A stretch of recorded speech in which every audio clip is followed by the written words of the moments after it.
यह है मुंबई का कोस्टल रोड, जो कि ये पूरा समंदर के ऊपर बनाया गया है और पूरा समंदर के किनारे पर बनाया गया है। और इसको बनाने के लिए ना करीब 14,000 करोड़ रुपीस यहाँ पर खर्च किए गए थे। और देखो कुछ ऐसा ये इसका इंफ्रास्ट्रक्चर बनाया गया है मुंबई में इंटरनल ट्रैफिक को कम करने के लिए। और इस तरफ देख सकते हो ये है ना मुकेश अंबानी की बेटी ईशा अंबानी का घर भी यहाँ पर बना हुआ है वर्ली में। तो देखो कुछ ऐसा यहाँ से हमें व्यू भी दिखाई देता है। तो मैं आपको है ना ये कोस्टल रोड पे पूरा आगे तक ले चलता हूँ और आगे मैं आपको वो टनल में भी लेकर चलूंगा, जो टनल है ना समंदर के नीचे से होकर गुजरता है। तो वो पूरा मैं अब चलो आपको आगे से दिखाता हूँ। ये इसका कंस्ट्रक्शन जो है ये 2018 में स्टार्ट किया गया था।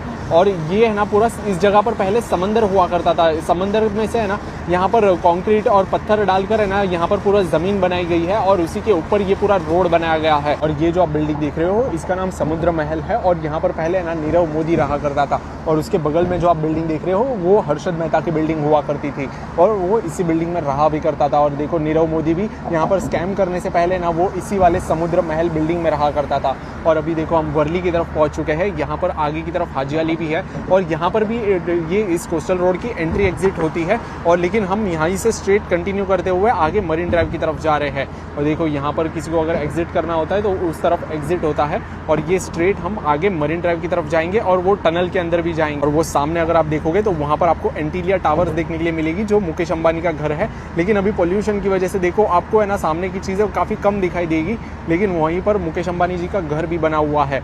और देखो कुछ ऐसा कोस्टल रोड का पार्ट है। इस तरफ पूरी लैंड है और उसके ये तरफ पूरा अरेबियन सी है। तो देखो अरेबियन सी के किनारे पर है ना ये पूरा कोस्टल रोड बनाया गया है मुंबई की इंटरनल ट्रैफिक को कम करने के लिए। और सामने ये जो आप बिल्डिंग देख रहे हो ये रेमंड ग्रुप के मालिक गौतम सिंघानिया का घर बना हुआ है। ऊपर देखो लिखा भी हुआ है रेमंड, जो कि उस कंपनी के ओनर है रेमंड ग्रुप्स के। तो देखो वो भी यहीं पर वर्ली में रहा करते हैं। उनका भी यहाँ पर सी फेसिंग घर है। और उसी के पीछे देखो यहाँ पर हमें एंटीलिया भी दिखाई दे रही है। ये मुकेश अंबानी जी का घर बना हुआ है। ये जो टनल आप देख रहे हो ये समंदर के नीचे से होकर गुजरता है और इंडिया में फर्स्ट टाइम ये बनाया गया है। अभी हम लोग टनल के नीचे की तरफ आ चुके हैं। उसके ये तरफ पूरा समंदर है, अरेबियन सी है और उसके ये तरफ पूरा जमीन है। और ये आगे है ना अरेबियन सी के नीचे से होकर ये पूरा गुजरता है। तो ये टनल की लेंथ जो है ये 2 किलोमीटर्स की है और ये कोस्टल रोड का ही पार्ट है। और ये आगे है ना मरीन ड्राइव की तरफ जाता है। हम जो है ये वर्ली की तरफ से यहाँ पर टनल के अंदर एंटर हुए हैं। तो देखो कुछ ऐसा यहाँ पर ये अंडरग्राउंड टनल बनाया गया है यहाँ पर मुंबई की इंटरनल ट्रैफिक को कम करने के लिए। और इसके ऊपर रोड्स है, बिल्डिंग्स है, मलाबार हिल्स का पहाड़ भी है और आगे गिरगांव चौपाटी के समंदर के नीचे से भी ये होकर गुजरता है। तो देखो ऐसा कुछ यहाँ पर ये टनल बनाया गया है। टनल को बनाने के लिए इंडिया में सबसे बड़ी बोरिंग मशीन भी लाई गई थी। उसके आप ये फोटोज भी देख सकते हो। और आपको ये भी पता होगा मुंबई की बारिश इतनी खतरनाक होती है, लेकिन उस